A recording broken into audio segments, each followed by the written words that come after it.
Alright, in this quick breakdown, we're comparing Shopify and BigCommerce as they were in 2021, just to help you figure out which platform actually made more sense for building an online store. So, starting with ease of use, Shopify had that really clean interface and super simple setup. BigCommerce gave you more control, but it felt a bit more advanced, especially for beginners. When it came to features, BigCommerce had more built-in tools right out of the box.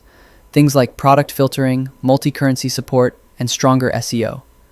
Shopify didn't include as much natively, but the App Store basically filled every gap you could think of. Payment fees were a big difference too. Shopify charged extra if you didn't use Shopify payments. BigCommerce had zero transaction fees, no matter what processor you used, which made it better for bigger stores. Scalability-wise, both platforms were strong. BigCommerce leaned more toward enterprise features, while Shopify felt smoother and more predictable to scale, especially with Shopify Plus. For pricing, the monthly plans were similar, but BigCommerce gave you more built-in features at each tier. Shopify could end up costing more if you added a lot of paid apps, but the simplicity made it worth it for many users. Turbulence. So which one was better? If you wanted the easiest setup and the biggest app ecosystem, Shopify was the winner.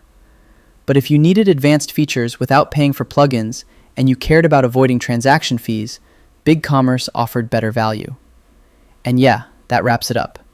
Hopefully this helped you understand how these two platforms compared back in 2021.